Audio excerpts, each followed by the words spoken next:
¿Sabías que tienes el 76% de los genes de un plátano? Entonces, ¿todos venimos del plátano? Uno de los profesores subió al escenario y me escupió en la cara. La furia estalló. Estaban tan enfadados que algunos de mis compañeros literalmente empezaron a echar espuma por la boca. A los 12 años, ya era fervientemente anti Dios. Odiaba todo lo que tuviera que ver con Dios, no me caía bien. Yo era un ateo total y absoluto. Estaba dando una conferencia en nuestra universidad más prestigiosa del país, la mejor valorada de África, y al presentar los datos, el público se dividió en dos. Eh, si se tratara simplemente de una cuestión científica, podrías levantarte y decirme, disculpa, lo que dices no es lógico. ¿Acaso no se parece más a una religión que a una ciencia? ¿No es un sistema de creencias el que está siendo atacado? Bueno, se supone que debo contarles por qué he cambiado algunas de mis opiniones a lo largo de mi vida. Y ha sido un camino difícil y un camino interesante. Pensé que podría compartir un poco sobre ello. Esta noche vamos a hablar sobre la creación. La tierra es testigo. Y puedes creer las palabras que tienes en las escrituras que dicen en el principio. Quiero decir, son solo tres palabras al principio, pero la siguiente palabra es el problema, porque la siguiente palabra es Dios. En el principio, Dios, ahora bien, la palabra Dios es plural, es la palabra Elohim y es plural. Y luego se vuelve aún más confuso porque el plural está hablando con alguien, porque dice let us, como vamos, eso es plural, ¿sí? Hagamos al hombre a nuestra imagen y semejanza. Bien, ¿con quién está hablando y de qué está hablando? Estas son algunas de las cosas que se leen al principio de las escrituras. ¿Son ciertas? Pues bien, según la ciencia, la historia no es la misma en la literatura científica que en ese libro. Entonces, ¿cuál es? ¿Qué es mito y qué es verdad? Y bueno, se necesita un largo viaje en la vida para tratar de comprender algunas de estas cosas. Yo crecí en un hogar muy cristiano. Mi padre era católico romano y mi madre era luterana. Y yo asistí a una escuela alemana en África. Era principalmente una escuela luterana, pero la instrucción religiosa que recibiera más bien de carácter católico. Así que al principio tuve una gran cantidad de ideas. Al principio y luego, cuando tenía unos 10 años, mi madre enfermó de cáncer y era una mujer muy terca. Le dieron un pronóstico de vida de unos 6 meses, pero ella lo prolongó hasta 4 años. Esos 4 años fueron bastante turbulentos para mí, porque en aquella época no existía mucha conexión entre el catolicismo y el luteranismo o el protestantismo, y se condenaban mutuamente. Y así, siendo un niño pequeño, tuve que eh, escuchar en las clases de instrucción religiosa cuál iba a ser el resultado de este asunto. Bien, así que si no pertenecías a una religión o a la otra, entonces en el pensamiento estabas perdido. Y si estabas perdido, entonces ibas a un lugar caliente y allí sufrías por toda la eternidad. Y de niño no podía entender todo esto. Y así fue como me volví muy hostil hacia la religión. Y un día en clase, recuerdo, rompí el libro del catecismo cuando me explicaron de nuevo cuáles eran las consecuencias de haber elegido mal, de haber nacido en el lugar equivocado, en el momento equivocado y con un entorno inadecuado. Y rompí ese catecismo y se lo arrojé a la monja instructora y eso puso el gato entre las palomas. No salió nada bien, creo que tenía unos 10 años en ese momento. Así que me echaron de la clase y como era un niño testarudo fui a sentarme al patio donde el director me vería. Y el director me preguntaba, ¿qué haces aquí afuera, jovencito? Y yo diría algo así como, esa bruja me echó.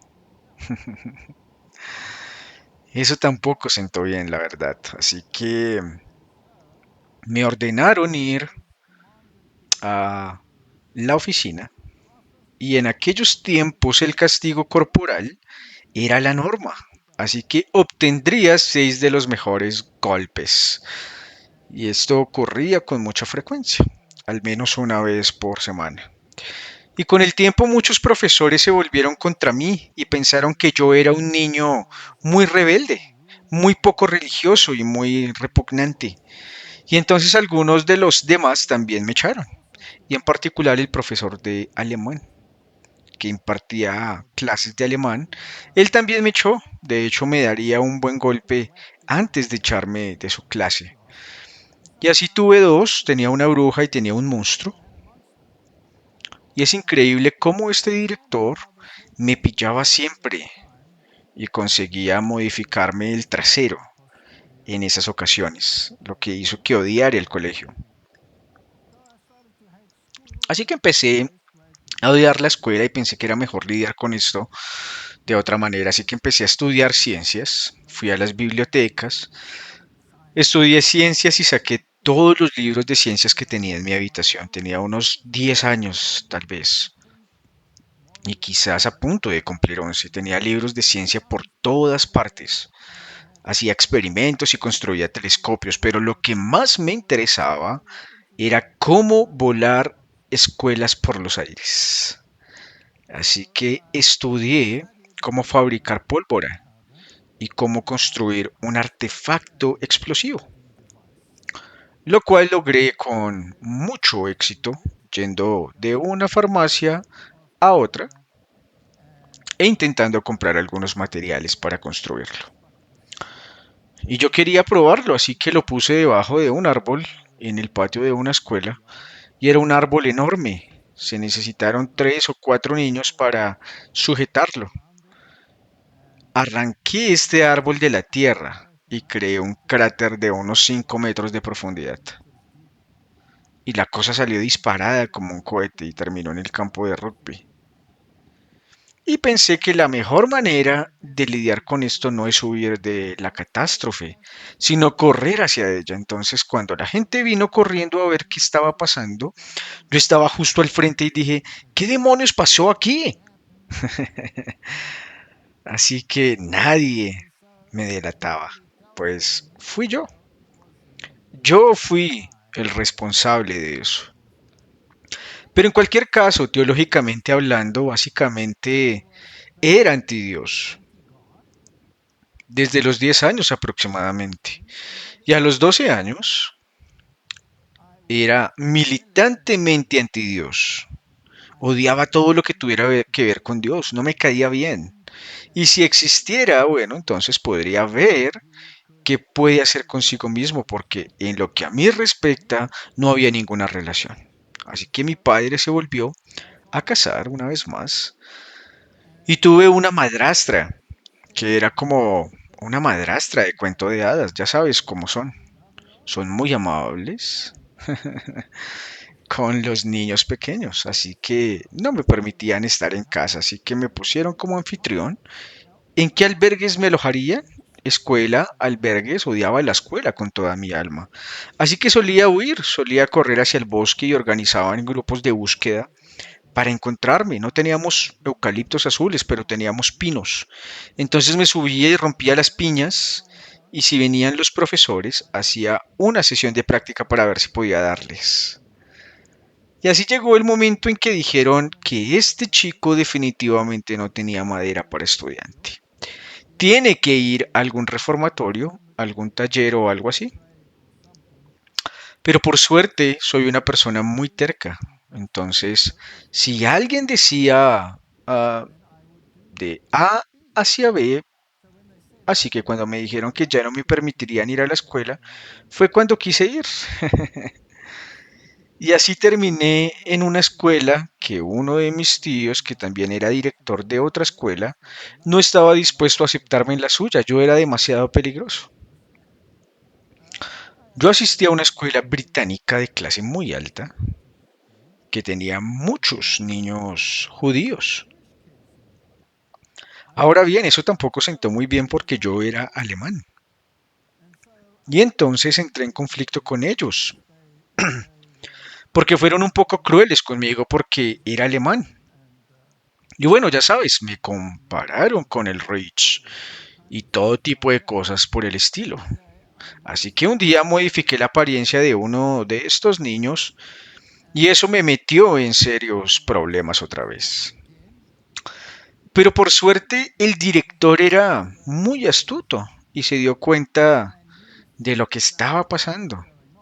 Y entonces fingió darme una paliza, pero en realidad golpeó el respaldo de su silla para que todos pensaran que me había dado una paliza y tuve que salir fingiendo un gran dolor, más o menos así. Y eso cambió un poco mi opinión y empecé a interesarme por lo académico. Y en resumen terminé en la universidad, me convertí en profesor, para entonces ya tenía un doctorado y era un ateo total y absoluto. Ahora, ¿qué significa la palabra ateo? Significa un antidios o un teísta en contra de Dios. ¿Sí? Ahora bien, no sé si lo sabes, pero la ciencia no puede permitir que lo divino se inmiscuya en sus asuntos. Lo afirman públicamente porque la ciencia y Dios, o lo sobrenatural, son mutuamente excluyentes. Ahora bien, el hecho de que seas ateo no significa que no creas en nada. Significa que puedes creer en lo que quieras siempre y cuando no haya un Dios personal. Bien.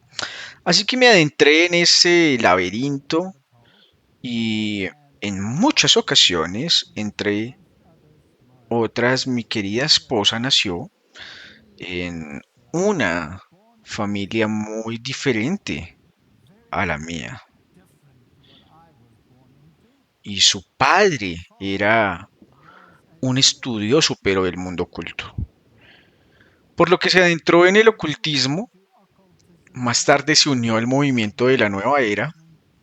De hecho, él desempeñó un papel fundamental en el inicio del movimiento de la nueva era en África. Publicaba revistas como Inner Space y se comunicaba a través de su segunda esposa, con seres espirituales que solían aparecerse. Y me enseñó muchísimas cosas.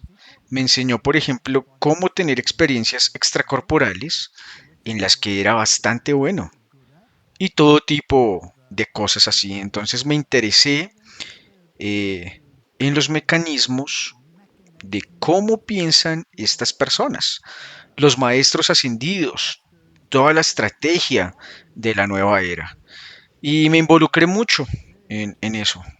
Había un curso en el que estaban involucrados que se llamaba un curso de milagros, me acuerdo, donde te conviertes en alguien como Cristo.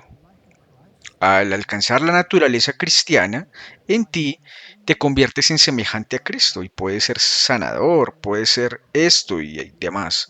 Así que yo era bastante New Age y luego me adentré aún más en este tema y finalmente estudié a Blavatsky, a Alice Bailey y a la masonería. ¿Y qué sucede en la masonería a medida que asciendes por los distintos grados? Y al llegar al grado 18 se promete obediencia o lealtad, al menos a alguien llamado Apolo. Sí, así es, ese es un nombre que aparece en el Apocalipsis, ¿no? Y luego estudié lo que sucede allí, lo que sucede en el mundo, lo que sucede en el escenario político, quién es quién en el zoológico y lo que sucede en las Naciones Unidas. Luego estudié el Templo del Entendimiento en las Naciones Unidas y los escritos de Blavatsky y su sucesora, Alice Bailey. Y lo interesante es que resulta bastante claro y directo que una vez que sigue ese camino, uno se da cuenta de que existe un conflicto entre las escrituras y las opiniones de algunas de estas organizaciones, que son descaradamente luciferinas. Así Lucifer se convierte en el portador de la luz, el verdadero Hijo de Dios. Y en el templo del entendimiento, la filosofía de la nueva era, se encuentran estas cosas. Así que por un lado tenemos este lado luciferino y Blavatsky deja muy claro que Dios es en realidad el malvado y Lucifer el bueno. Entonces tienes el yin y el yang. Y te adentras en terribles agujeros de conejo y estudias estas cosas y te preguntas, ¿por qué el sistema mundial, por qué funciona sobre estas filosofías y por qué están arraigadas y cómo están involucrados los sistemas religiosos? Y empiezas a estudiar esto y de repente descubres que la guía espiritual detrás de, digamos que las Naciones Unidas, provino de algo que se llamaba un gremio fantasmal, donde estudiaban las comunicaciones con entidades espirituales. Y luego están los jesuitas involucrados en Pure Tailate Shedding, que es básicamente el padre del movimiento de la nueva era, involucrado en todas estas manifestaciones. Y tienes el parlamento de las religiones del mundo, donde tienes los escritos vídicos y todas estas cosas mezcladas y piensas para ti mismo. Pero esto es raro, tantas ideas confusas. ¿Y quién es Cristo? ¿Y qué es el mantra? Y todos estos temas, y comencé a estudiar sobre el mantra y qué iba a hacer y qué iba a hacer. Y comencé a dar conferencias y tuve una experiencia interesante. Estaba en Zurich y comencé a dar conferencias sobre el tema de la nueva era, de mantra, de Dowell y de todos estos temas. Y a los suizos no les gustaba eso, así que, por favor, la mitad del público no haga eso, no es agradable. La mitad del público se levantó y dijo, no, no vamos a escuchar estas tonterías. Esto no es cierto. Y se marcharon. Es muy vergonzoso, ¿lo sabías? Muy vergonzoso. Y mientras salían, pensé para mis adentros, bueno, puedo hacer esto más fácil. Tenía todas las pruebas en la pantalla. Y unos 10 minutos después, todos volvieron corriendo y estaban gritando y llorando y yo dije, ¿qué está pasando? ¿Qué está pasando? Y dijeron, Matra está aquí, Matra está aquí. Yo dije, ¿qué? ¿De qué estás hablando? Yo estaba en un salón en Siria, aparentemente justo al lado había un hotel donde había una reunión pública con uno de los representantes de Matra y su nombre era Benjamin Cream y solía ser eclipsado por Matra, adoptar la apariencia del mantra y hablar como mantra. Y la gente estaba extasiada y corría por ahí, diciendo, Matra, Matra está aquí. Y entonces volvieron corriendo a mí y se sentaron y pensaron que no estaba tan loco como parecía. Estas son algunas de las experiencias de mi vida, ¿saben? Yo era ateo y me interesé mucho por las distintas religiones. Así que estudié la Biblia de principio a fin, no entendía nada de lo que decía. Pensé que era un bonito cuento de hadas. Realmente no sabía que eran todas estas bestias y cosas raras en el libro de Daniel y Apocalipsis, así que pensé, bueno, estudiaré los escritos vídicos, así que empecé a estudiarlas y me entré en las filosofías orientales. Realmente he recorrido todos estos caminos para conocimiento de ustedes. Entonces pensé, ¿y qué hay del Corán? Así que estudié el Corán y casi volví loca a mi pobre esposa mientras lo estudiaba. Y yo tenía todas esas comparaciones religiosas. Y finalmente, por una serie de circunstancias milagrosas, alguien me introdujo en el mundo de las profecías bíblicas. Eso sí que fue un juego interesante, porque la profecía bíblica es algo totalmente único. No lo encontrarás en ningún escrito. No lo encontrarás en el Corán, no se encuentra en los escritos bíblicos. Encontrarás historias, encontrarás cuentas, encontrarás mitologías, ahí hay sabiduría, ¿sí? Y existen todo tipo de cosas así, pero la profecía, es decir, escribir la historia por adelantado, es algo que no se encuentra en ningún escrito religioso. No existe excepto en las escrituras. Esto me resultó bastante impactante, porque una de las profecías que realmente me impactó fueron las del libro de Daniel. Es una especie de progresión de información, se vuelve cada vez más a medida que avanzas. Entonces hay un plan que es Daniel capítulo 2 y luego hay una expansión de eso que es Daniel capítulo 7 y luego hay otra forma de eso que es Daniel capítulo 8 y 9 y luego hay una profecía sobre el momento exacto en que el Mesías aparecería en la historia. Y si aplicas las reglas, llega el bautismo de Cristo. Y pensé, bueno, esto es raro, esto es muy extraño.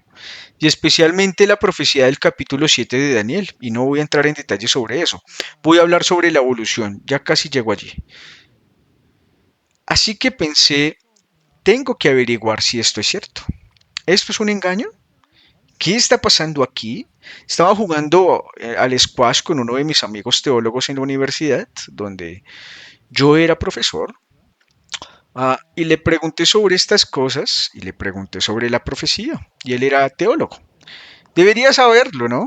Y él era profesor de griego y le dije, bueno, ¿qué está pasando aquí? Y dice que no tiene ni idea. Y le dije, bueno, ¿tienes algún libro que puedes recomendar? ¿Dónde se puede comprobar si estas cosas son así? Porque esto me suena fascinante. Así que me abrió las puertas de la biblioteca teológica y yo solía sentarme a estudiar en ella. Y para mi sorpresa, descubrí que la presentación bíblica de la historia escrita de antemano era asombrosamente precisa. No es como Nostradamus, donde tienes que adivinar de qué está hablando y qué significa este símbolo y qué significa los otros símbolos. La escritura es muy clara. Cada símbolo fue ilustrado cuidadosamente y se explicó su significado para que no se pueda aplicar de forma incorrecta. Y así me encontraba yo, sumido en esta confusión mental. ¿Podría haber algo en este libro que sea diferente a todas las demás religiones que he estado estudiando? ¿Y por qué el personaje principal de las escrituras era lo opuesto a aquel que estaba siendo ensalzado por las élites y los sistemas políticos del mundo? ¿Qué estaba pasando aquí? Había algo raro. Y yo participé en todo este proceso de reflexión en aquel momento. Y estaba dando conferencias sobre evolución en la Facultad de Medicina. Y se trataba de estudiantes de medicina de primer grado, jóvenes, que son muy brillantes porque son seleccionados para ingresar a la Facultad de Medicina. No se puede entrar en la Facultad de Medicina si no se es un estudiante sobresaliente. Y yo que estaba hablando de la evolución del riñón, y una jovencita tiene la arrogancia, créanme, tiene la arrogancia de levantarse, enfrentarme frente a 400 estudiantes y decirme que no cree ni una palabra de lo que digo. Eso no se hace en la universidad, está mal visto. Es un no. Y así pasó. Ah, por supuesto la borré de la faz de la tierra con jerga científica. Y ella se sentó y lloró y pensé, bien hecho, eso debería callarla por el resto del año. Quiero decir, no puedes permitir que la integridad y el conocimiento del profesor sean denigrados por un estudiante de primer año. ¿Puedes permitir tú eso? Entonces volví a mi oficina y adivina que me sentí culpable porque había criticado duramente a la pobre niña, que en realidad se deshizo en lágrimas. Y pensé para mis adentros, eso no está bien. Eres un idiota arrogante. ¿Por qué hiciste eso, Walter? Podrías haberle explicado amablemente por qué no estás de acuerdo con ello. ¿Por qué lo hiciste de una manera tan terrible? Pero dio inicio a algo, a un proceso, a mi proceso. un proceso de reflexión sobre si eso es lo que realmente creo y lo que defiendo. ¿Se puede corroborar o no se puede corroborar? Y estar involucrado con la religión, con el catolicismo, el protestantismo, el movimiento de la nueva era, el ocultismo y todas esas cosas. De hecho, fui a visitar a un sacerdote y lo conocí. Y cuando quise hablar, hablar sobre cómo lidiar con las cosas que uno hace mal o esto, él estaba de compras, no estaba en la iglesia. Esto me resultó muy revelador porque me hizo reflexionar de nuevo. Dije, en ese sistema del catolicismo, si hacías algo que te remordía la conciencia, ¿cómo te librabas de ese remordimiento? Pues pasa un sacerdote y se lo cuentas y ya, él te absuelve. Y estás ahí. Y yo aún no había llegado a esa etapa, pero me senté allí y una de las monjas me dijo que se había ido de compras y que quería hablar con él. Y los pensamientos pasaron por mi cabeza. Ahora, ¿qué pasa si este tipo que está de compras es el que, según ese sistema religioso, se supone que te absuelve de todo lo que está mal y él está de compras y tú sales y un autobús le pasa por encima? ¿Qué sucede entonces? No quedas absuelto, según el sistema vas a un lugar caliente, algo que en ese momento no había previsto, pero todo el sistema carecía de sentido porque ¿por qué no puedes ir directamente a Dios? Y yo estaba sentado en una capilla y había una pequeña cámara con una luz roja, una vela, una vela roja encendida. Y eso en el catolicismo significa que es una consagración. Estuve pensando en esto un rato y sé que es algo venerado por la juventud. Pensé que era para mis adentros cómo funciona esto. No puedo hablar con él porque es un cadáver. Esto que está allí colgado es un anfitrión. Tengo que hablar con un sacerdote, pero el sacerdote está de compras, así que no puedo hablar con el sacerdote. Y si salgo de aquí y me atropella un autobús, ¿qué ocurre durante ese periodo intermedio? ¿Cómo se resuelve este problema? Este sistema no puede funcionar para todos, porque ¿qué pasa si no hay ningún sacerdote cerca y te encuentras perdido en medio de la nada? ¿Cómo funciona esto? ¿Con quién te comunicas? Solo intento darte una idea de que algunas de estas cosas me demostraron que no hay lógica en un madero colgado. Y quiero tener una ideología de cómo suceden las cosas. Así que comencé a estudiar de nuevo desde el principio Dios Elohim. ¿Con quién estaba hablando? Hagamos al hombre a nuestra imagen y semejanza. Entonces pasas al capítulo 1 de Juan y dice, en el principio era el verbo, las mismas palabras. En el principio era el verbo. Y el verbo estaba con Dios. Y el verbo era Dios. Lo mismo sucedió al principio con Dios y luego tiene este extraño verso que dice, todas las cosas fueron hechas por Él y sin Él nada de lo que ha sido hecho fue hecho. Esa es una declaración explosiva, ¿sí? ¿Con quién estabas hablando al principio? ¿Había al menos dos entidades hablando entre sí? Hagamos al hombre a nuestra imagen y semejanza. Y según este paradigma, uno pronunció la palabra y todo cobró existencia. Vamos, eso es patético, ¿no creen? Eso es patético. Entonces empiezas a pensar en estas cosas y dices, pero eso no tiene ningún sentido. ¿Cómo funciona esto? Entonces esto debe ser un mito. Y la cosa empeora. Lo logró en 6 días. En 6 días. Vamos, o sea, soy un científico evolucionista. Me convertí en profesor de zoología. También fui profesor de biociencias médicas, porque gran parte de mi investigación era naturaleza biomédica. Y me dicen que las escrituras dicen que en 6 días Dios, mediante su palabra, creó algo de la nada. O sea, eso es totalmente patético. Entonces me puse a hablar con alguien y me dijeron, no, no, no sucedió así. Debes haber querido decir disculpa. Eres un idiota. Entonces me trajo una pila de libros de esta altura. Así que estudié esa pila de libros. Eran libros sobre la creación, sobre cómo Dios la hizo y todas estas cosas. Y se los devolví y le dije, nunca en mi vida he leído tanta basura. Entonces me trajo otra pila de libros, los revisé y se los devolví. Él se enojó totalmente y me dijo, yo no tengo ningún problema con la evolución. Tú sí. Así que resuélvelo. Ya no te traeré nada más. Y así fue, me quedé con una pelota jugando. ¿Qué voy a hacer con esta pelota? Y entonces hice algo intolerable. Un día estaba sentado en mi oficina y le dije a quien quiera que estuviera escuchando, no sabía qué era, y si lo iba a llamar Dios o si lo iba a llamar tu conciencia o tu subconsciencia o conciencia, en fin.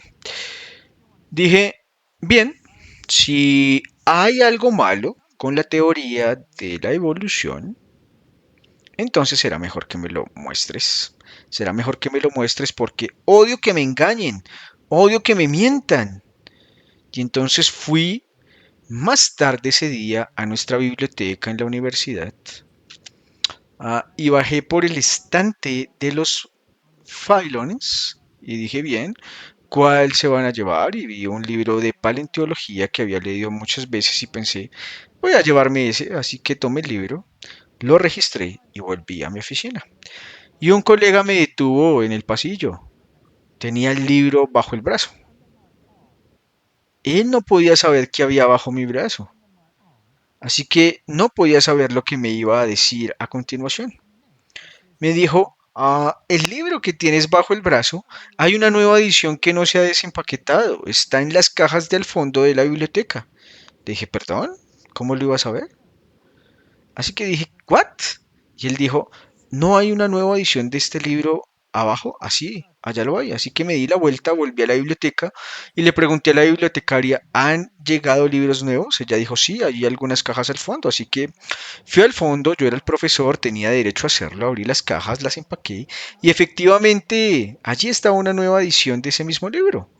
Así que lo saqué y ahora tenía dos libros. ¿Qué íbamos a hacer ahora? ¿Devolver uno y llevarme el nuevo? Pues saben, me llevé los dos. Así que los llevé a mi oficina y empecé a leerlos los dos al mismo tiempo. Y me quedé atónito, porque la nueva edición pasaba por alto algunas de las afirmaciones de la edición anterior, que parecían más honestas. Así que algo se estaba tratando con jerga científica. En resumen, estaba dando conferencias sobre genética y tenía el tiempo y estaba reflexionando sobre cómo funcionan estas cosas y llegué a un punto en el que tenía varias preguntas y ninguna respuesta. Solo un montón de preguntas y voy a hablar de esas preguntas esta noche. Así que pensé, bien, ¿cómo voy a abordar estas preguntas? En la universidad teníamos una clase de posgrado llamada clase de debate que trataba sobre la evolución y cómo se produjo el proceso evolutivo. ¿Cómo evolucionó? ¿Cómo sucedió? ¿Si fue rápido o lento? Todas estas preguntas o cuál fue la naturaleza de los cambios. A esta clase asistían profesores, catedráticos y estudiantes de posgrado. Así que era un foro pequeño, probablemente diría que un máximo de 40 personas. Y teníamos un debate animado semanalmente. Una vez a la semana había esta clase y cada profesor tenía la oportunidad de dirigir el debate. Y llegó mi momento, mi turno. Mm, y tontamente pensé, voy a hacer estas preguntas y ver qué pasa. Nunca esperé lo que iba a pasar, así que les voy a contar algunas de las preguntas que hice. Esto fue hace ya mucho tiempo, hace 39 años, imagínense. Así que ni siquiera puedo asegurar que las preguntas sean exactamente las mismas que puse aquí, pero más o menos estas eran las preguntas. Leemos en Éxodo capítulo 20 que en 6 días el Señor hizo los cielos y la tierra, el mar y todo lo que en ellos hay. Y descansó el séptimo día. Ahora bien, eso ya es un error si eres científico. Y esto es aún peor. Y he aquí yo mismo traigo un diluvio de agua sobre la tierra para destruir toda carne en la que hay aliento de vida debajo del cielo, y todo lo que hay en la tierra morirá. Entonces la escritura habla de un diluvio universal que destruirá todo, ¿sí? La ciencia no puede permitirse un fraude universal porque eso significa que toda la vida había evolucionado hasta el punto de la humanidad. Ahora bien, se destruiría todo y entonces habría que empezar el proceso evolutivo de nuevo. Bien, así que eso no tiene sentido. Por lo tanto, la ciencia nunca puede admitir un diluvio universal. Así que la ciencia admitirá lo que llamamos catastrofismo, porque hay mucha evidencia de que todos los fósiles están enterrados en tumbas acuáticas, en flujos de lodo. Obviamente hubo un catastrofismo y fueron enterrados rápidamente porque quedaron cubiertos tan rápido que se les cortó el oxígeno, impidiendo que se pudrieran y se descompusieran y pudiendo fosilizarse.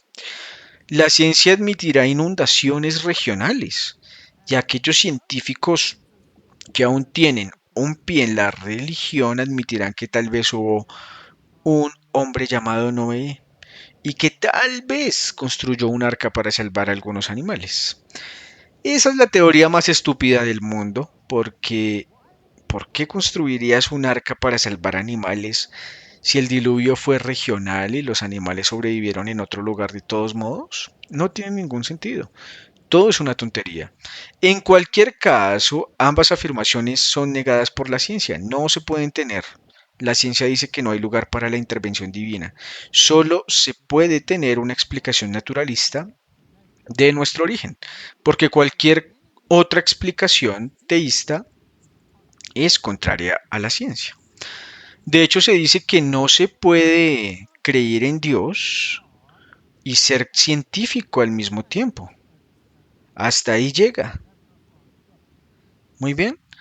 Permítanme hablar sobre algunos de los puntos que quería discutir. Recuerden, acabo de escribir estos puntos en la pizarra. No había evidencia involucrada excepto lo que se sabía en ese momento y no había realizado ningún estudio importante sobre el tema de si la creación o la evolución era correcta. Eso vino después. Me llevó años. Visité muchísimos sitios paleontológicos. Estuve por todo el mundo.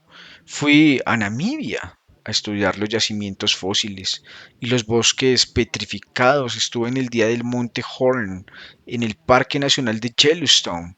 Estuve en zonas de Australia, estuve en todas partes del mundo para estudiar por mí mismo lo que estaba sucediendo aquí. Entonces, la primera pregunta que me hice fue si la evolución de la vida comenzó con una baja diversidad y la diversidad aumentó con el tiempo porque el registro fósil muestra una mayor diversidad en el pasado y una menor diversidad a medida que avanzaba el tiempo. Esa es una pregunta bastante simple. Si la vida en algún lugar fortuitamente hubiera evolucionado en algún estanque de limo en algún lugar, entonces solo habría habido esa pequeña cantidad de vida y luego habría tenido que acumularse allí. Al principio solo serían pequeñas criaturas unicelares. Luego tendrían que agruparse y convertirse en organismos multicelares. Después tendrían que desarrollar sistemas de órganos, luego se convertirían en criaturas más pequeñas y la diversidad aumentaría. Y además todo tiene que empezar pequeño, no puede empezar con un elefante, no tienes un estanque y de repente salta una jirafa. Ahí está, ¿no? Empiezas con la criatura unicelular, así que todo es muy pequeño, diminuto, se hace más y más y más y más grande con el paso del tiempo. Entonces, si retrocedemos al registro fósil, deberíamos ver una diversidad de vida muy baja y luego, a medida que el tiempo progresó, tal vez deberíamos tener lo que tenemos hoy, una gran diversidad, ¿sí? de pequeño a grande.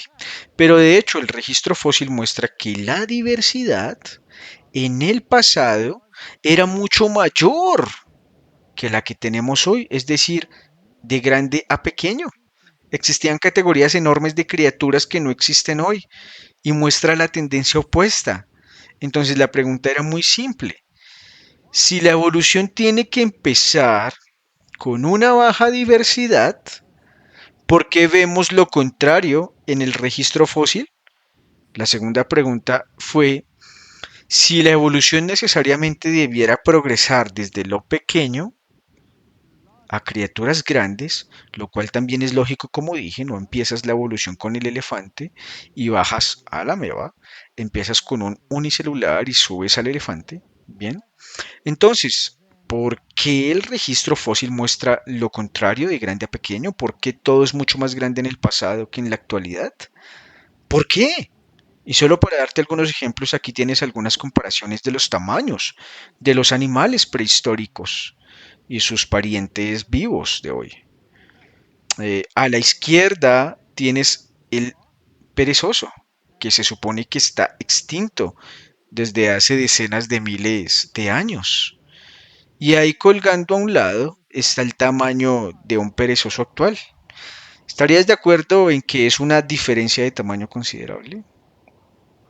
Ahora, lógicamente, si tomas esta ley, hay una ley en la evolución que se llama la ley de Carroll, que dice que la evolución empieza de pequeño a más grande, lo cual es lógico, pero es lo contrario.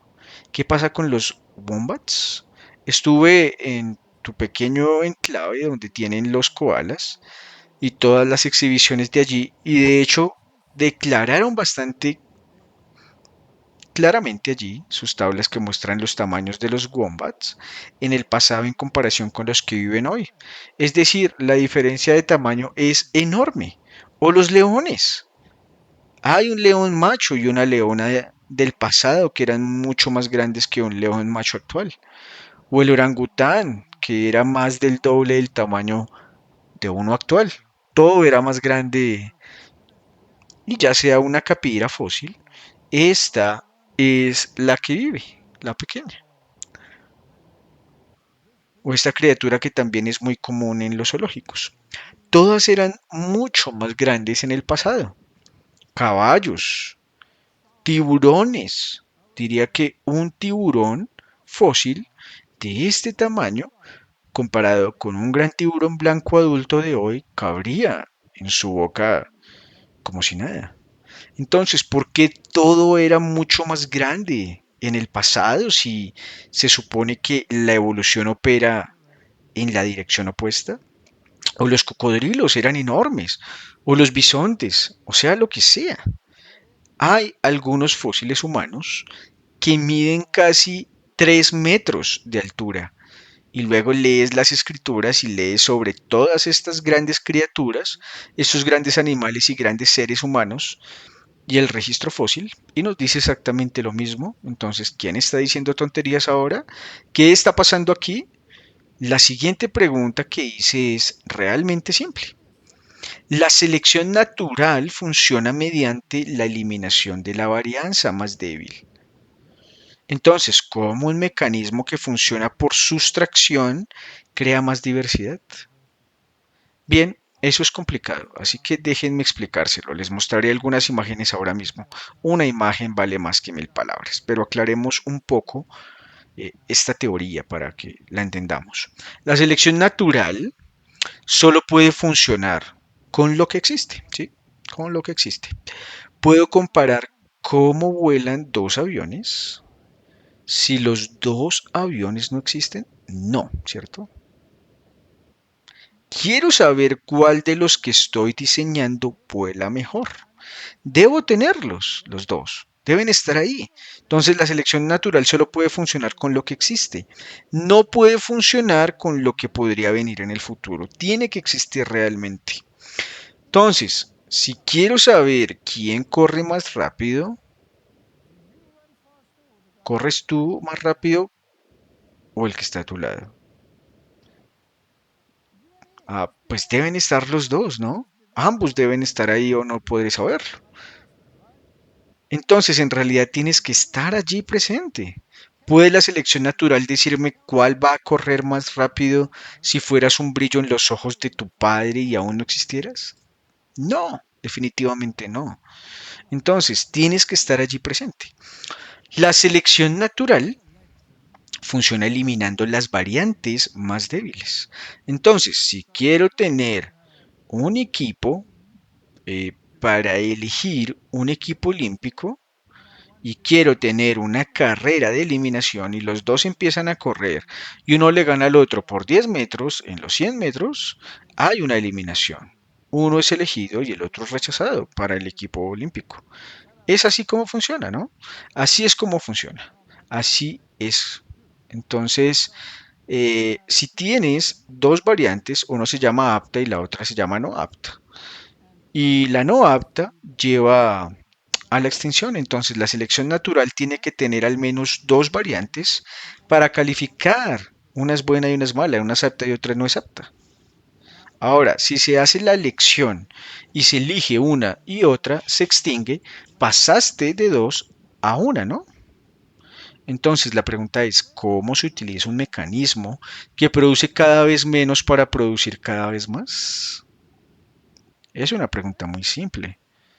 La ciencia en realidad tiene una respuesta, pero llegaremos a ella en un momento, porque la respuesta también tiene sus propios problemas. La cuarta pregunta es bastante interesante. ¿Por qué los grandes filtros del bioma aparecen simultáneamente en el registro fósil, incluso en los registros fósiles más antiguos, es decir, el Cámbrico, cuando se supone que evolucionaron secuencialmente? Ahora, déjenme explicar esto porque es alucinante. Un filema es la categoría más grande de animales, con características similares que se pueden tener. Así que todos ustedes pertenecen al filema cordata de humanos, ¿no? ¿Me siguen? Todos ustedes son cordados. Cada uno de ustedes sentado aquí frente a mí, soy un cordado, ¿sí? Pertenecemos al filema cordata. Cualquier cosa que tenga una varilla en la espalda, ya sea una varilla ósea, cartilaginosa o fibrosa, no importa, pertenece a los cordados. ¿Listo? Así que el pequeño y gracioso, las cosas onduladas que se mueven en el mar con una pequeña varilla en la parte posterior, también pertenecen a los cordados. ¿Sí? Todos los vertebrados pertenecen a los cordados. Si es humano o si es animal. Eso significa que cada pez, cada rana, cada reptil, mamífero, cada ave, todos esos animales pertenecen a un grupo llamado Filocordata. ¿Perfecto? Un grupo enorme. Es enorme.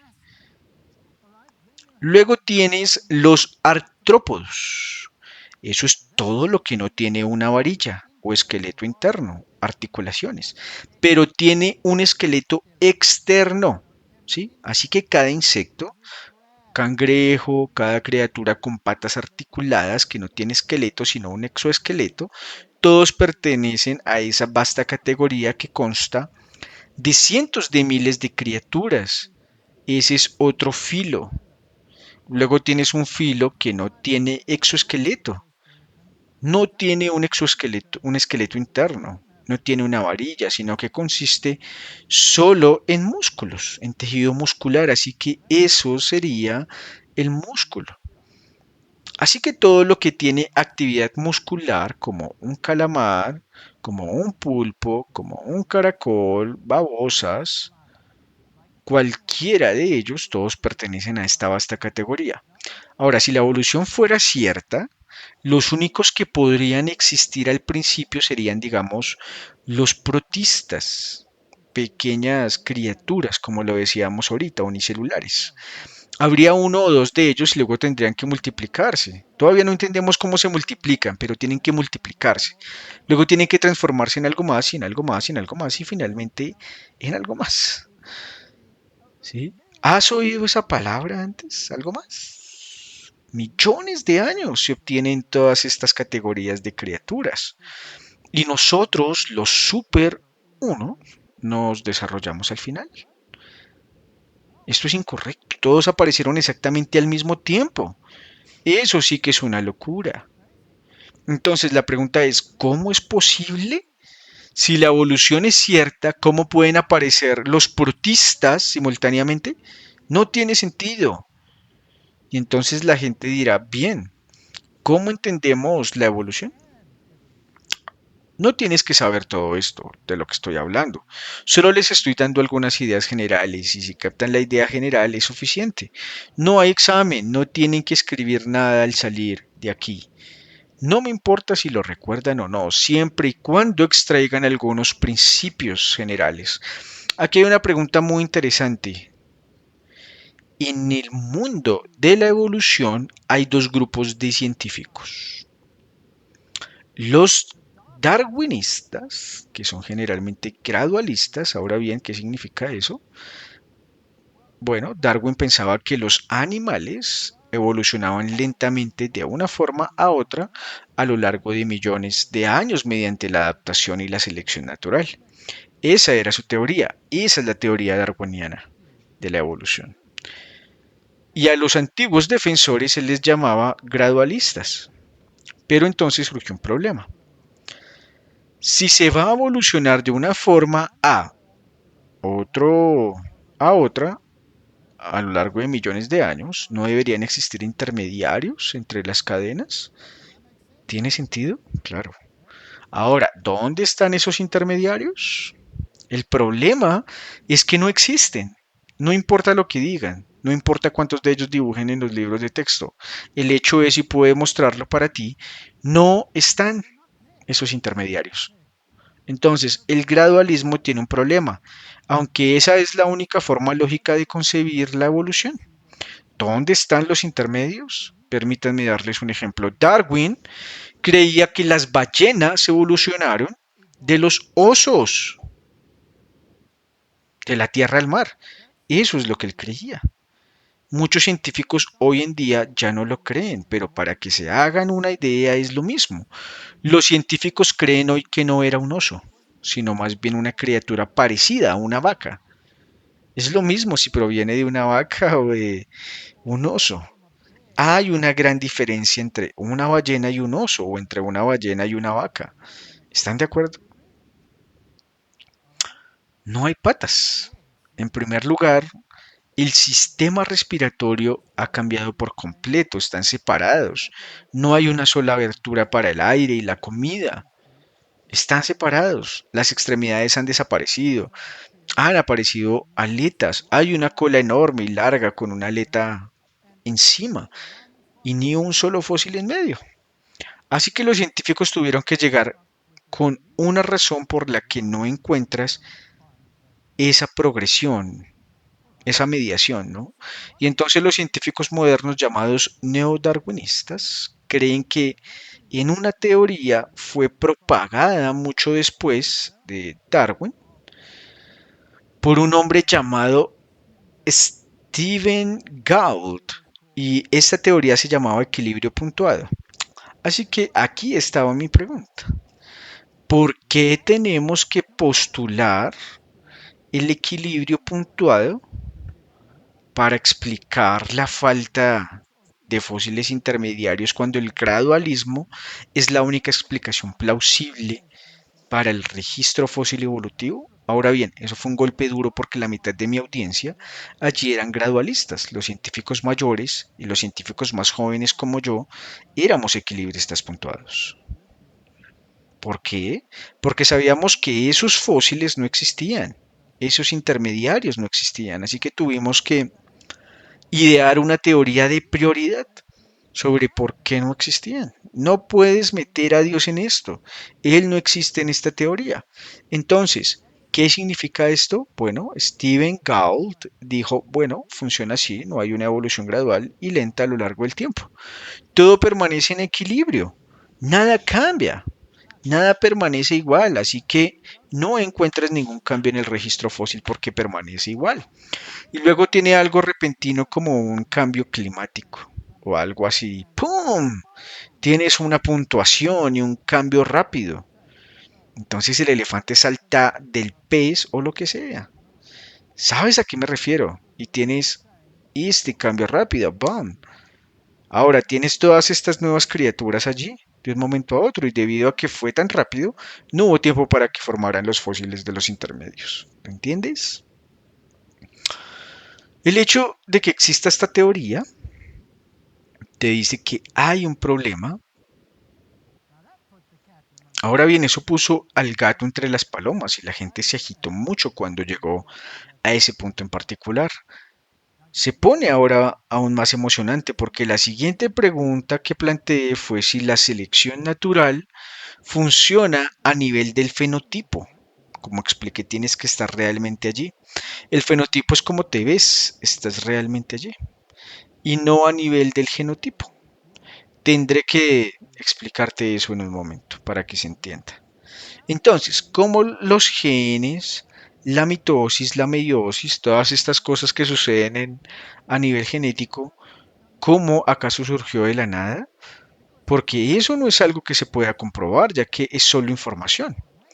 Pero el producto, el tú, aún no existe. Entonces, ¿cómo surgió todo eso? El evolucionista solo tiene un recurso, porque la evolución no puede funcionar a ese nivel, ya que no hay nada sobre lo que trabajar, es solo información, y lo explicaré con más claridad más adelante. Entonces, ¿cómo surgió? La respuesta es que tuvo que ser por casualidad. Por casualidad, simplemente sucedió un día. Ahora, cómo puede algo tan intrincado y complejo surgir por casualidad? Sé que es muy improbable, pero con el tiempo suficiente, digamos un par de miles de millones de años, entonces puede suceder. Todos han oído la vieja teoría de que si 100 monos teclean en una máquina de escribir, eventualmente surgirá la enciclopedia británica. Bueno, la respuesta es que nunca surgirá. Siempre serán un caos y ni siquiera lograrán poner dos o tres palabras en la secuencia correcta por casualidad. Así que volveré a eso. Por supuesto, plantea otro tema complejo porque hay cosas que suceden a nivel genético, como el entrecruzamiento, y ahora tengo que explicar por qué esto es importante. Como expliqué, la sección natural hace cada vez menos, pero sabemos que hay mucha variedad a nuestro alrededor, e incluso dentro de la familia humana hay mucha variedad. ¿Podrían ponerse de pie los dos que son exactamente idénticos en cada rasgo? Ah, nadie se levanta. ¿Por qué? Porque somos diferentes, porque somos diferentes, porque nuestro mapa genético es diferente, ligeramente diferente, incluso en los gemelos es ligeramente diferente, por eso es diferente, porque somos así. ¿Cómo llegó a existir entonces? Bueno, eso ocurrió por casualidad, pero ¿cómo conseguí cada vez más variedad? ¿Por qué no solo tengo hormigas, sino también otras criaturas? ¿Qué pasó? Pues bien, la respuesta es que la reproducción sexual surgió y eso creó la variedad que necesitamos para la selección natural. Pero esto ahora es un bombardero. Entonces, ¿cómo podemos explicar la evolución de los dos sexos? Como ves, la evolución de dos sexos es necesaria para crear mayor diversidad, ya que al mezclar los genes de un padre y una madre o de un macho y una hembra, obtenemos mayor diversidad en la descendencia, pero no responde a la pregunta de dónde provienen los dos sexos. Esto se complica un poco. Tuvieron que surgir por casualidad, según ellos.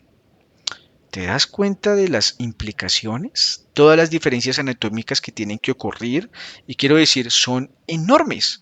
Y nadie puede decirme que una mujer se ve exactamente igual que un hombre. Entonces, no solo las diferencias anatómicas, sino también todas las diferencias genéticas que tienen que surgir de la existencia del sistema genético para que cuando dos se unen se cree de nuevo el complemento completo, el mecanismo para tenerlo.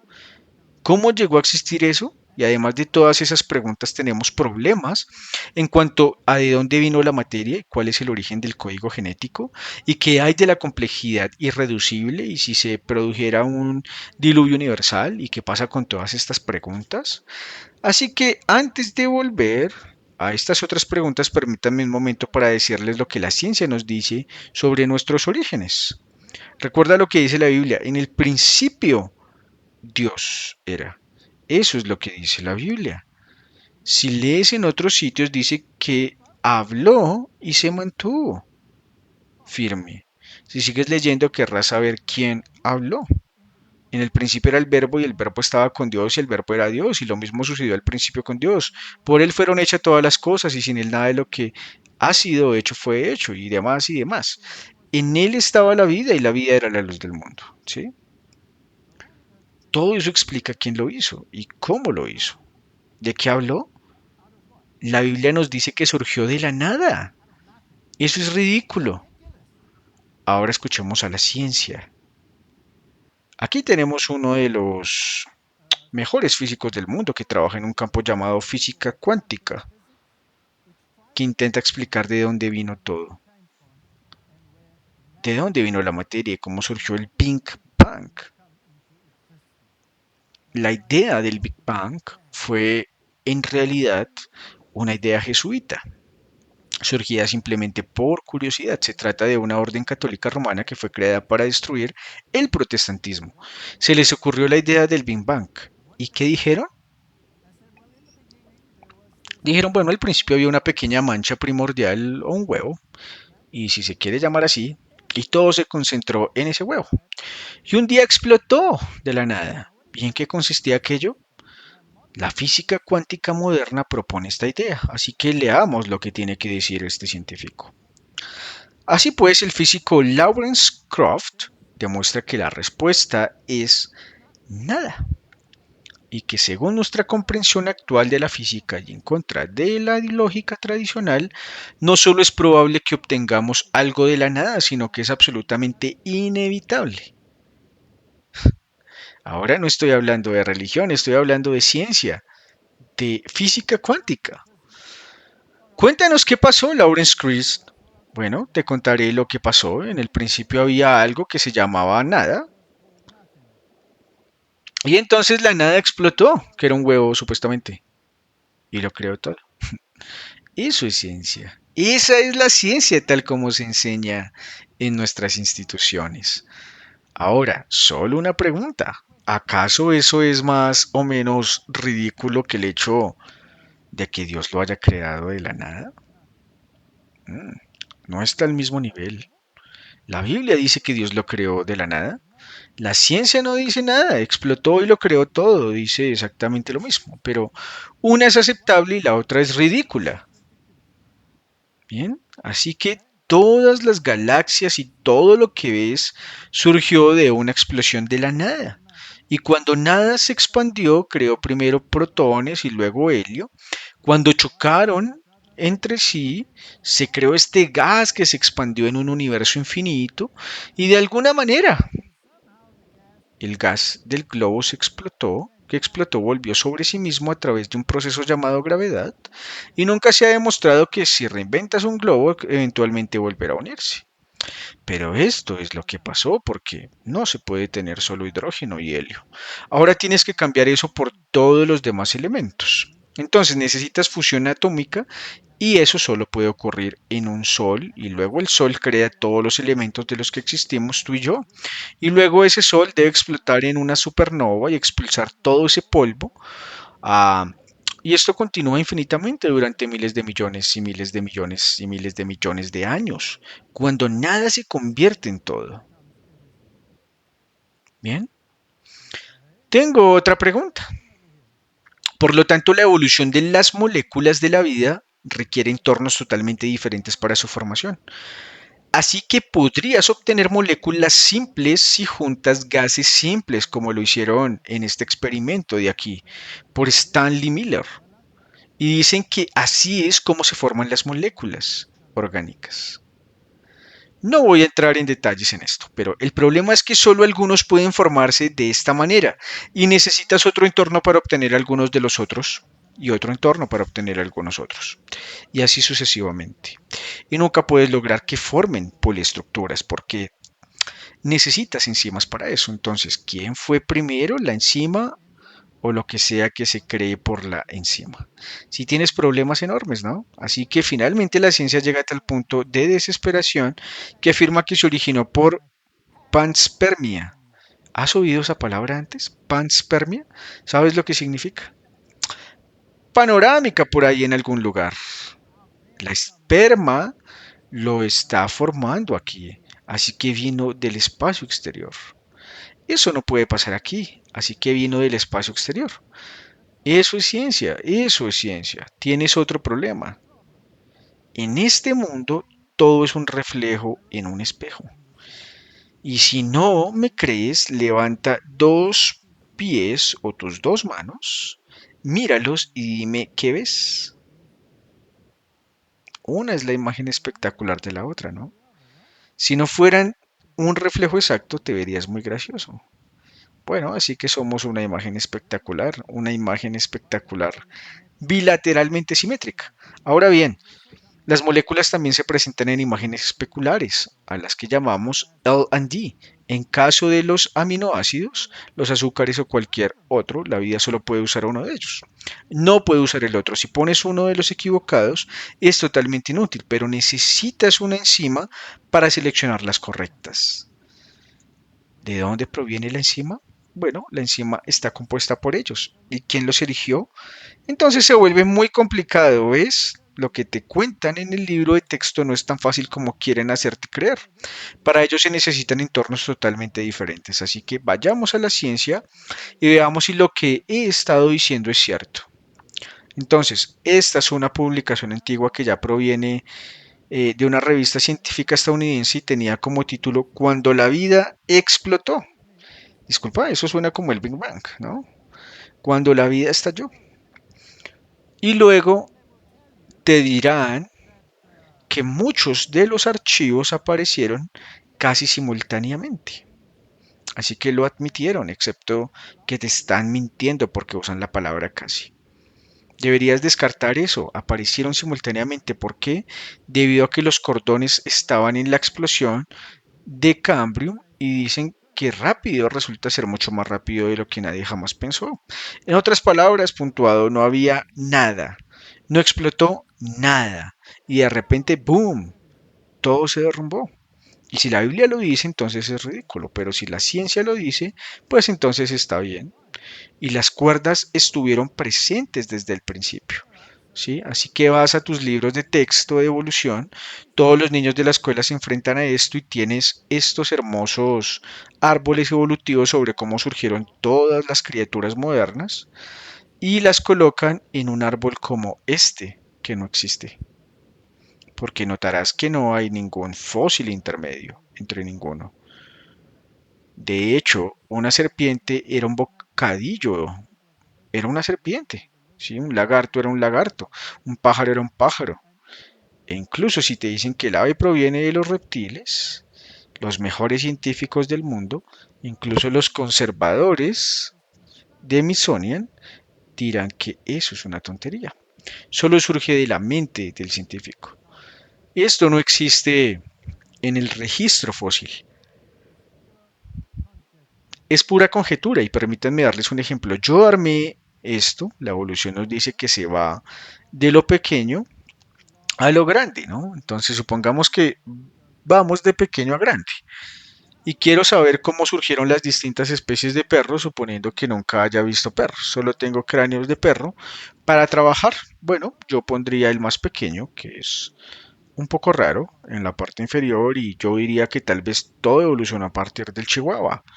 Y entonces yo decía, bueno, ¿cómo son los perros? Hay algunos que tienen cuerpos muy largos y patas muy cortas y orejas caídas. Así pues, agruparé los Spaniels, los Dugongs, los Ductones de pelo largo y los Bassets en una misma línea evolutiva y diré que así es como evolucionaron con el tiempo. Y aquellos con orejas erguidas, piernas no tan cortas y cuerpos más robustos los pondré en esta línea y finalmente llegaré al pastor alemán. Y a los perros robustos con orejas caídas y a los perros pesados los pondré aquí. Y pondré al San Bernardo en la parte superior. Quizás aún pueda meter el perro de montaña de los Pirineos y saber cómo evolucionó el Chihuahua. Y cómo no sé qué hacer con esta cosa tan rara de aquí la parte de un lado y la llamaré una rareza. Perfectamente lógico. Y así es como todos esos conjuntos de fósiles llegan. a aparecer en tus libros de texto. Perfectamente lógico, ¿sí? Pero es completamente equivocado. ¿Por qué? Porque todas estas criaturas salieron del lobo, todos y cada uno de ellos. Así pues, el lobo tenía una capacidad innata para tener criaturas pequeñas, criaturas grandes y todas las combinaciones intermedias. Existe un programa fascinante que lleva funcionando muchísimos años con zorros salvajes. Era un científico ruso, creo que se llamaba Balay. Él fue quien inició el proyecto, que por cierto ah, es el proyecto científico en curso de mayor duración en la historia del mundo. Todavía sigue en funcionamiento. Capturaron zorros salvajes y comenzaron a criarlos. Así que los sacaron y eligieron a los más dóciles y mansos, y con esos cachorros volvieron a cruzar. Y luego tomaron a los más mansos y dóciles y se reprodujeron con ellos, los más suaves y los más mansos, y siguieron así hasta que llegaron a un callejón sin salida y luego traerían de vuelta al salvaje, se reproducirían de nuevo con ellos para mezclar esos genes y así poder continuar. Y este proyecto lleva en marcha desde hoy. No, en 8 generaciones habían logrado modificar el comportamiento del zorro salvaje hasta asemejarlo al de un perro faldero normal. Tan solo 8 generaciones, toda la anatomía cambió, toda la fisiología cambió. Fue increíble. Y a medida que avanzaban, adivinen qué pasó. Empezaste donde solo tenías estos zorros de color canela. Empezaron a aparecer zorros blancos, zorros negros, zorros de colores. Empezaron a aparecer con orejas erguidas, con orejas caídas, empezando a parecerse más a un dálmata, por ejemplo. Es asombroso. La variedad que surgió de esos zorros salvajes es increíble y todos ellos podían reproducirse entre sí. Ese es un tipo que encierra todas esas posibilidades. Es un estudio asombroso. Si consultas los libros de texto verás la evolución del caballo desde pequeño hasta grande. En cualquier lugar, en cualquier libro dicen que el más pequeño se parecía a una criatura a la que llamaban Hierachu. ¿Es la roca aquí? Disculpen, esa cosita que corre por los riscos y vive en las piedrecitas y demás. Todas las variedades que tienes están ahí simultáneamente, al igual que todos los perros. Simplemente los colocaron en una secuencia e hicieron lo mismo con el ser humano. Solo existen dos tipos de fósiles, homínidos y pithecus, simio o humano. No hay nada en medio, pero los pondrán en una secuencia así para que pienses que hay algo en medio. No hay nada en medio, no existen, así que déjame llegar a este tema genético porque ahora se pone fascinante. Así que recuerda que el sistema genético es solo información. La selección natural no puede funcionar allí porque solo el resultado puede ser probado en cuanto a su aptitud. Así se puede analizar tu fenotipo, tu apariencia física, por lo tanto tu genotipo no puede ser analizado mediante selección natural. Allí todo sucede por casualidad. Así que Dawkins escribió un libro, es el ateo más famoso del mundo en la actualidad, ese científico británico que aparece en todos los programas de noticias hablando de cómo piensa, y siento mucha simpatía por él porque yo era exactamente igual que él, yo creía exactamente lo mismo que él. Y él también estaba marginado y odiaba la religión y a Dios. No por lo que dice la Biblia, sino por lo que dicen los teólogos. Permítanme darles un ejemplo de la misma situación. Si te diera un libro que contuviera toda la información para construir este avión,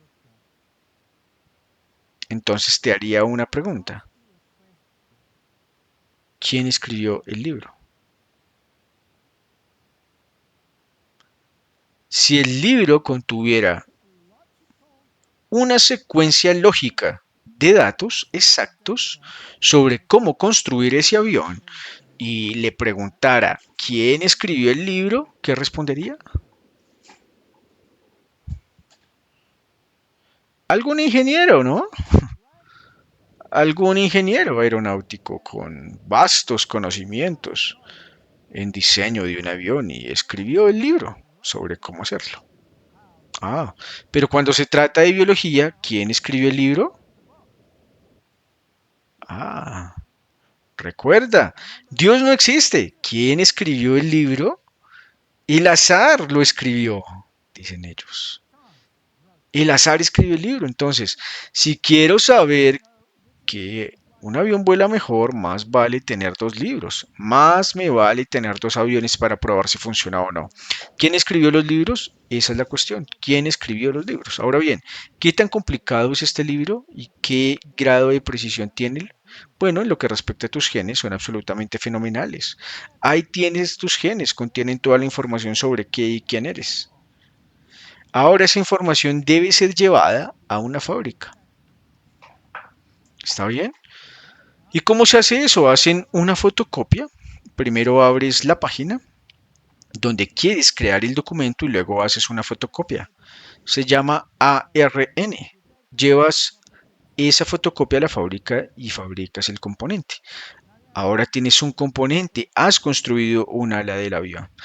Ahora dispones de información adicional sobre cómo construir el motor. Llevas eso y haces una copia y la envías a la fábrica y ellos construyen un motor y tomas otra fotocopia y la envías a otra empresa de ingeniería aerodinámica y ellos hacen las ruedas y hacen esto y lo demás y ponen todas estas cosas y estas piezas separadas y luego lo juntan todo y ensamblan el avión. Y ahora por fin podemos poner un piloto a prueba a bordo para ver si esta cosa vuela. Pregunta, en términos de evolución, ¿de dónde procedía toda esta precisión e información y de dónde surgieron todas las proezas de ingeniería y todas las fábricas? ¿Y cómo podrían probarse si el avión aún no se ha ensamblado? Respóndeme esa pregunta. La selección natural no puede actuar hasta que el avión esté allí. ¿Quién lo armó? Bien. El azar lo hace posible. Ahora la cosa se pone muy interesante porque tenemos genes que codifican ciertas cosas y estos genes tienen que ser activados y para activar los genes hay que lo haré sencillo, existen interruptores para activar el gen y existen sustancias que se unen a estos centros activadores y activan los genes para que puedan ser leídos, para que se pueda hacer la fotocopia y ocurra lo que sucede después. Ahora bien, algunos genes quiero activarlos lentamente, otros rápidamente y algunos solo durante un tiempo y después no más. Y ahora el problema es de dónde vienen todos esos genes adicionales. Permítanme poner un ejemplo sencillo. Las dos luces que hay aquí delante son dos luces separadas. Quiero uno apagado y otro encendido. ¿Qué debo tener en algún lugar de la habitación? Un interruptor. Debo tener un interruptor, ¿bien?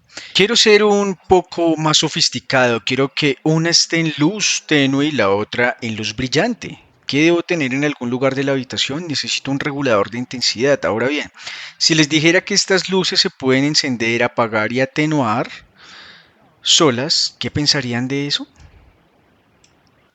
Que soy un idiota, ¿no? Pensarías que soy un idiota. Pero aquí tiene que ser así. Ahora la cosa se pone aún más fascinante. Algunos de ellos pueden incluso saltar. Así que puedo tener un gen llamado transposón, tomarlo y trasladarlo a otro lugar. Digamos que esa luz de allá tiene un regulador de intensidad y esta otra no. Y que yo tengo un gen para construirlo y puedo recortarlo y ponerlo al lado del regulador de intensidad para que este funcione. ¿Cómo sucedió eso? Quiero decir, todo esto es muy preciso. ¿Sabías que puedo pasar de ser una rata pequeña a una mega rata en una sola generación con solo cambiar un gen del de su lugar. Por ejemplo, el gen de la hormona del crecimiento. Cuando se activa, produce la hormona del crecimiento y la hormona del crecimiento determina la rapidez con la que creces. Ahora bien, si ese gen está junto a un atenuador y está configurado en un nivel bajo, entonces el crecimiento es muy lento. ¿Sí? ¿Están conmigo? Si lo coloco junto a un regulador de intensidad que esté al máximo, se producirá mucha hormona del crecimiento y el crecimiento será mucho más rápido. Esto es algo que puede ocurrir en una generación. Y ahora la cosa se pone aún más fascinante. Toda la información sobre quién eres está escrita en tus genes y no todos los genes están activos al mismo tiempo. De hecho, ¿cuántas células hay en tu cuerpo? Miles de tipos de diferentes de células. Bien, ¿sabías que todos contienen exactamente la misma información? Tu célula nerviosa y tu célula muscular tienen un aspecto totalmente diferente. Tienen exactamente la misma información a pesar de ser diferentes. Entonces, ¿por qué una célula es muscular que puede hacer eso y la otra no lo es? Puedes pensar, pero no puede hacer más. ¿Por qué? En la célula muscular todos los genes de la célula nerviosa están desactivados y en la célula nerviosa todos los genes de la célula muscular están desactivados. ¿Tiene sentido? ¿Cuántos interruptores necesitas para activar y desactivar los genes? Miles y miles y miles. ¿De dónde vienen todos esos genes? ¿De dónde vienen? Está bien, ahora, aquí tienes este sistema. Esto es fascinante. Esto es epigenética. Déjenme explicarles esto. Tus genes se inactivan al envolverlos alrededor de una proteína llamada histona. Es como un libro encerrado. No puedes leer el libro y entonces algo tiene que abrirlo, ¿no? Existe algo llamado factor epigenético. Se adhiere y se abre. Lo desenrolla de manera que el gen que debe leerse quede abierto y pueda leerse. ¿Bien? ¿Vamos bien?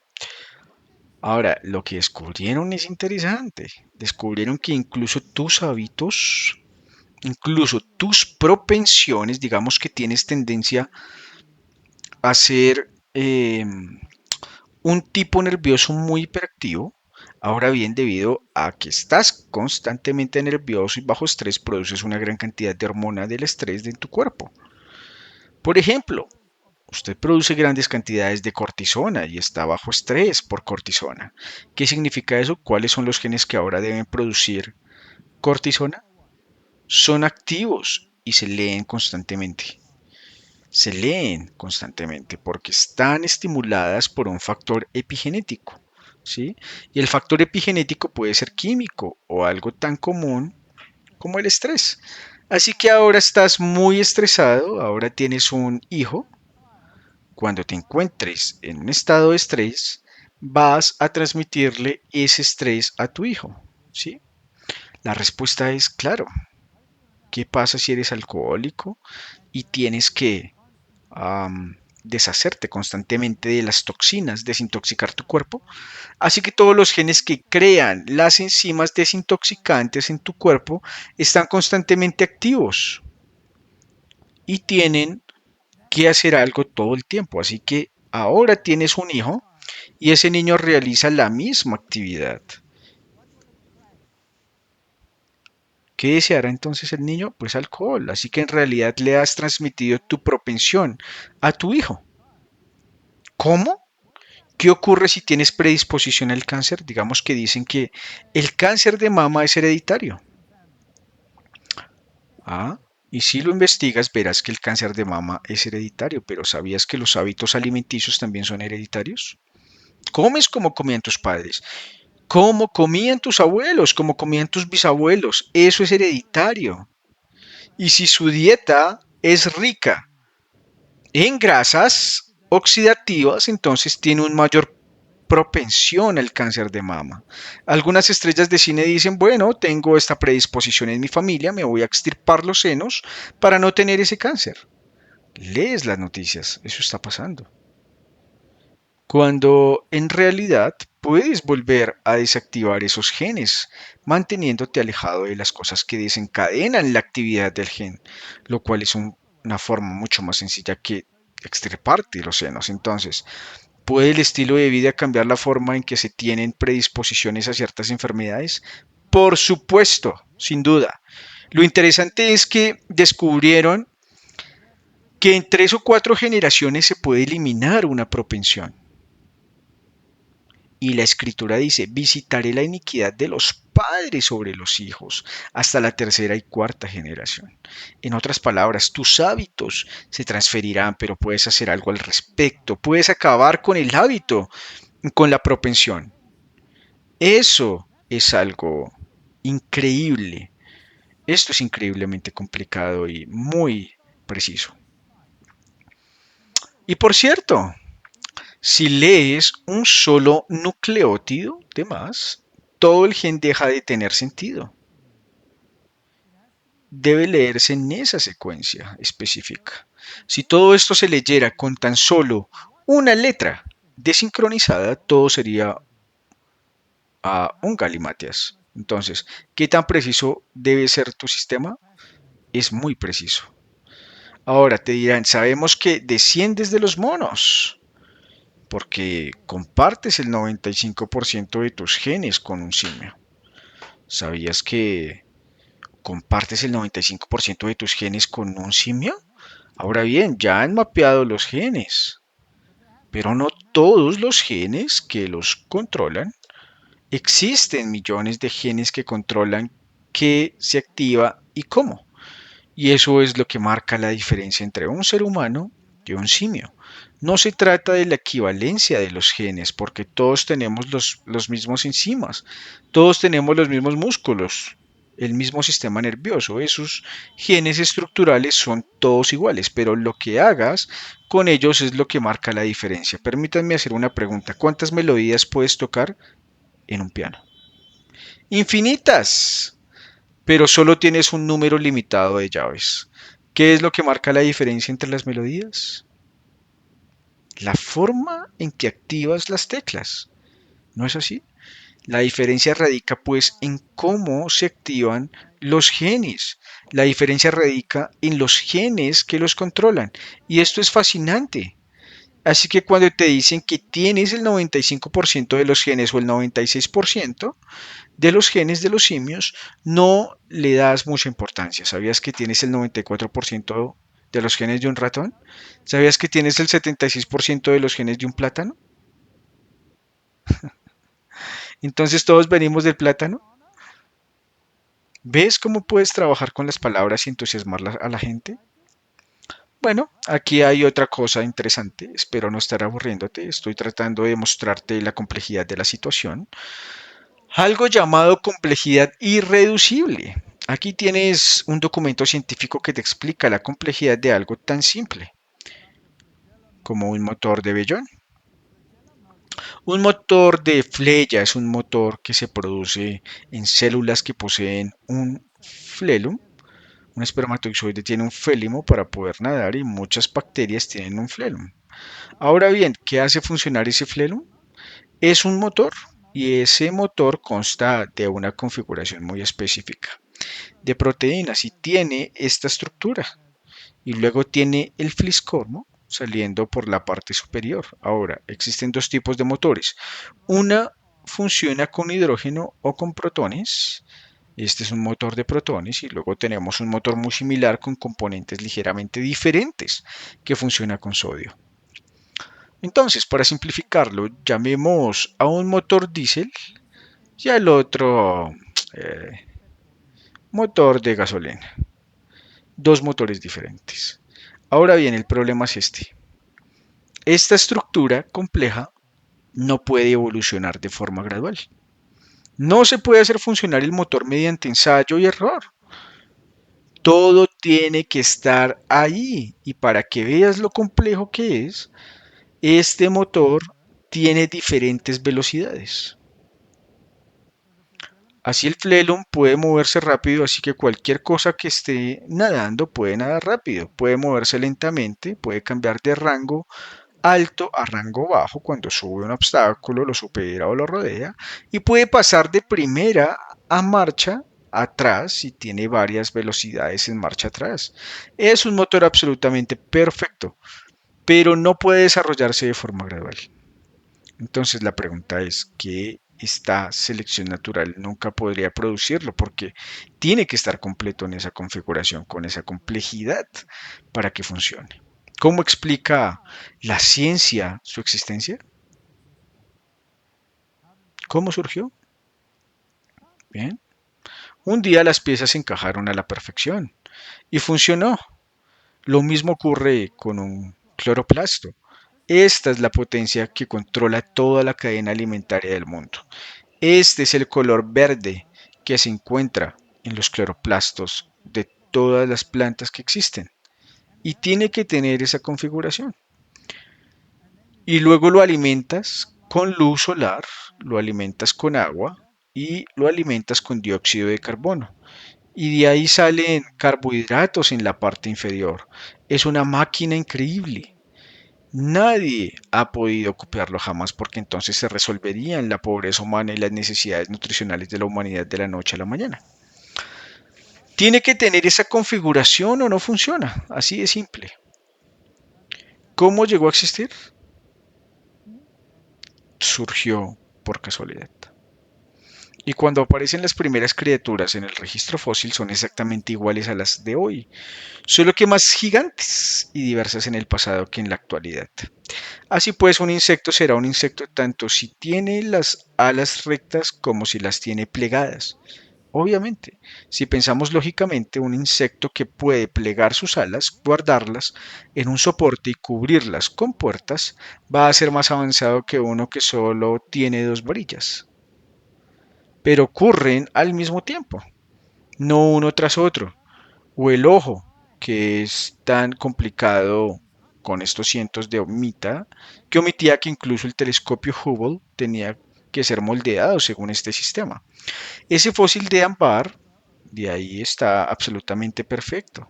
No hay intermediario antes de eso. Entonces, ¿cómo es que han pasado unos 50 millones de años o 60 millones desde la última vez que te vi? Y tú no has cambiado nada.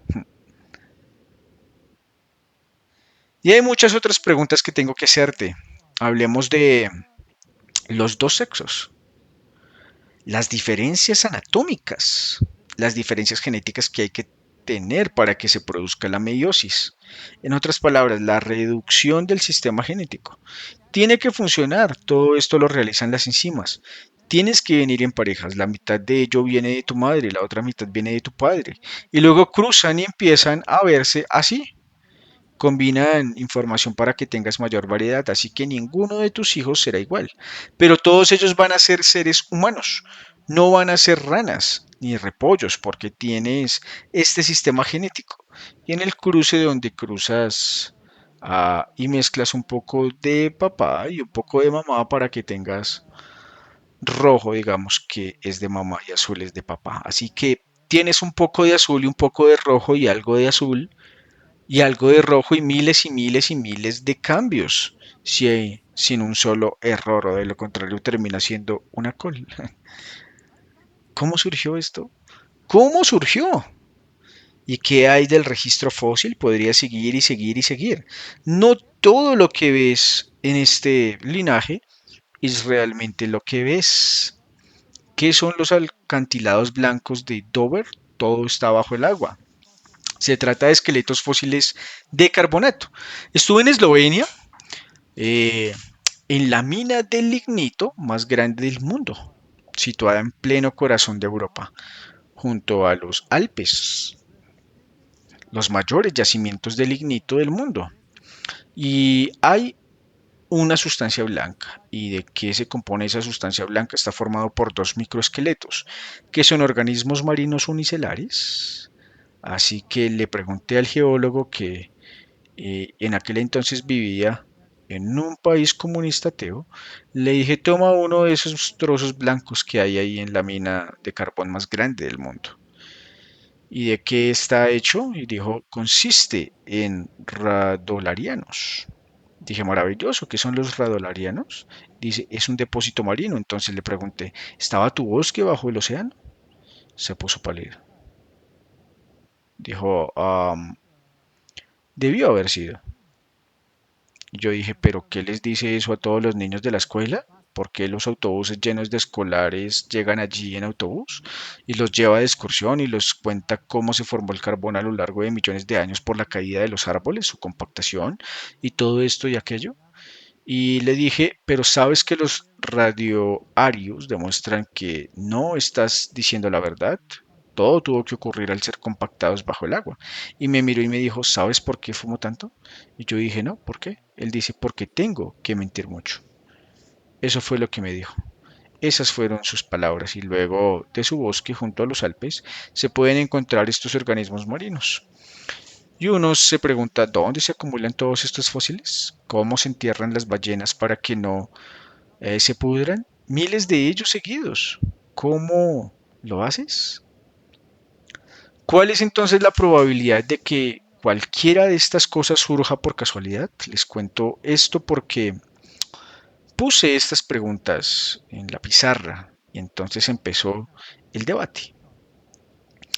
Antes nunca había habido ninguna discusión, los defensores del equilibrio puntuado discutían con los gradualistas sobre cómo sucedió y esto y demás, y lo otro, pero todo se mantenía felizmente dentro de este ámbito, todo se iban y pasaba. Y de nuevo, una jovencita, arrogante, una estudiante de honor en otras palabras, estaba cursando un posgrado. Ella se levantó en esa clase y me miró a los profesores, o miró a los profesores, incluyéndome a mí, y dijo, cuando llegué a esta universidad era creyente y ustedes me convirtieron en atea en 3 años. Ahora entiendo que me han mentido. ¿Creen que eso siento bien? Entonces, ¿qué pasó en esa clase? La furia explotó. La furia. Estaban tan enojados que algunos de mis colegas literalmente comenzaron a echar espuma por la boca. Yo estaba dando una conferencia en nuestra mejor universidad del país con la calificación más alta en África. Y di una conferencia y la audiencia se dividió en dos como consecuencia de los datos que presenté. No fue esta conferencia, fue sobre la probabilidad de un diluvio universal catastrófico. Y uno de los geólogos de otra universidad que asistió se levantó y dijo, tenemos que tomar en consideración lo que se ha dicho. Tenemos que volver a investigarlo. No les estamos diciendo la verdad a los estudiantes. ¿Cómo creen que fue eso? Pocas veces he visto tanta ira en mi vida. Uno de los profesores ah, de las organizaciones científicas se acercó, subió al escenario y me escupió en la cara, literal. Entonces, mi pregunta es esta. Si solo vamos a debatir sobre cómo sucedieron las cosas y todo está bien, pero tan pronto como tocas el fondo, el resultado es la ira, así que hice una pequeña parábola, dije, ¿saben? Si tomas una piedra y la tiras por un callejón oscuro y un perro aúlla, ¿qué significa eso? Silencio. Dije, significa que lo golpeaste. Entonces, ¿por qué aúllan todos? Significa que debo haber dicho algo que los golpeó a todos. Ahora bien, ¿qué golpeó? Golpeó su creencia fundamental. Ahora bien, si solo fuera una cuestión de ciencia, podrían levantarse y decirme, disculpe, lo que está diciendo no es lógico por esto, aquello y demás. Pero no lo hicieron, no tenían fundamentos, sino que se enojaron y empezaron a escupirme.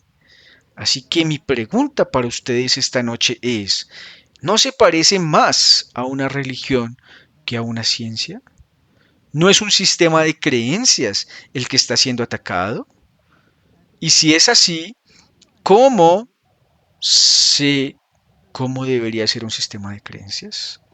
¿Y qué evidencia puedo usar si no tengo ninguna evidencia más? de la información científica que tengo disponible. Ahora bien, como dije, existen todos estos escritos religiosos y si uno se remonta a la historia y a la arqueología y todo eso, los únicos que ah, se corroboran consistentemente son las historias históricas que se encuentran en las escrituras.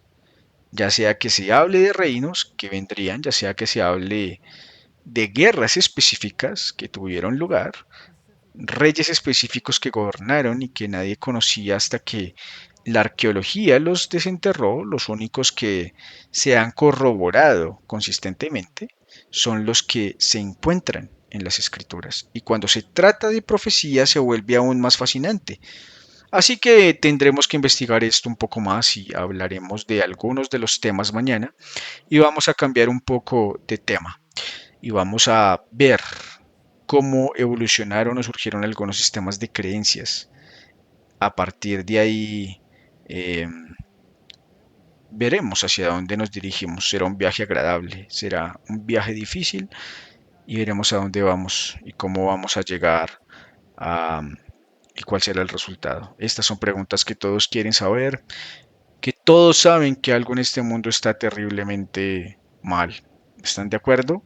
Algo anda muy mal y nadie puede identificarlo con precisión. Así que hablemos de estas cosas y que Dios te bendiga al regresar a casa esta noche. Y por favor, no te preocupes por todos los detalles. Solo la idea general de que realmente no hay razón para avergonzarse si quieres creer que Dios lo hizo o que nada explotó y eso fue lo que lo causó. Gracias.